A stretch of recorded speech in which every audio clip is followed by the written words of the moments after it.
કચ્છ જિલ્લામાં તળાવ ઊંડા કરવાના અને જળ સંચયના મહત્વાકાંક્ષી કાર્યોના નામે ગેરરીતિ તેમજ ખનીજ ચોરી આચરવાનું ચાલુ રહેતા સ્થાનિકે ભારે રોષ જોવા મળી રહ્યો છે। તાજેતરમાં ભુજ તાલુકાના નાના વરનોરા ગામે ગ્રામ પંચાયત તેમજ સ્થાનિક ગ્રામજનોને સંપૂર્ણપણે અંધારામાં રાખીને તળાવ ખોદકામ અને ખાણકામની મંજૂરીઓ આપી દેવાતા એક નવો વિવાદ સર્જાયો છે।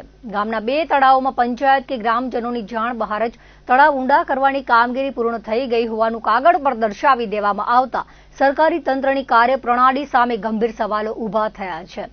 આ અંગે મળતી વિગતો મુજબ નાના વરનોરા ગામના તળાવમાં તલાટી, મંત્રી અને સરપંચને પણ સંપૂર્ણપણે અજાણ રાખીને કાગળ પર કામ પૂરું કરી દેવાયું છે। ગ્રામજનોએ ગંભીર આક્ષેપ કર્યો છે કે તળાવમાં વાસ્તવિક રીતે ઊંડાણપૂર્વકનું કોઈ જ ખોદકામ કરવામાં આવ્યું નથી, પરંતુ માત્ર ઉપરછલ્લી સફાઈ કરીને જ કામગીરી પૂર્ણ થઈ ગઈ હોવાનું દર્શાવી દેવાયું છે।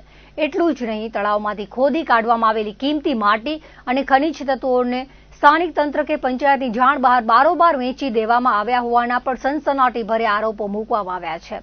ગામના તળાવોના નામે ખોટા બિલો બનાવીને સરકારી નાણાંનો બેફામ દુરુપયોગ ન થાય તે માટે નાના વરનોરાના ગ્રામજનોએ આ સમગ્ર પ્રકરણની તાત્કાલિક અસરથી નિષ્પક્ષ અને તટસ્થ તપાસ કરવાની માંગ કરી છે। આ મામલે ઉચ્ચ અધિકારીઓ પોતે સ્થળ પર આવીને જાત તપાસ કરે અને જવાબદારો સામે કડક પગલાં ભરે તેવી પંચાયત અને ગ્રામજનોની પ્રબળ લાગણી છે। ઉલ્લેખનીય છે કે કચ્છ જિલ્લામાં સિંચાઈ, ડીઆરડીએ તેમજ મત્સ્ય ઉદ્યોગ સહિતના વિવિધ સરકારી વિભાગો દ્વારા અપાતી તળાવ ઊંડા કરવાની કે મંજૂરીઓની કામગીરી અંગે જો ઊંડાણપૂર્વકની ઉચ્ચ સ્તરીય તપાસ હાથ ધરવામાં આવે તો જિલ્લા વ્યાપી મસમોટું ભ્રષ્ટાચારનું કૌભાંડ બહાર આવે તેવી પૂરેપૂરી શક્યતાઓ સેવાઈ રહી છે। નાના વનોરા ગામના 2 તળાવ છે, એના જે કામ ચાલુ છે, તો આ કામ વિશે આપણે આજે આવ્યા છીએ। તો આમાં કામમાં મને તો 100% એવું લાગે છે કે ભ્રષ્ટાચાર થયો છે, કારણ કે હું તલાટી સાહેબ પાસે ગયો હતો અને સરપંચ પાસે પણ ગયો હતો। સરપંચને તલાટીને પૂછા કર્યો કે આ કોણ કામ કરાવે છે અને શું છે, તો આ લોકોને પણ આ કામની કાંઈ માહિતી નથી અને આ કામ કોણ કરાવે છે એ તલાટીને પણ ખબર નથી, અમને ગામજનોને પણ ખબર નથી, તો અમને કોઈ લોકોને પણ જાણ નથી ને આ કામ ચાલુ છે।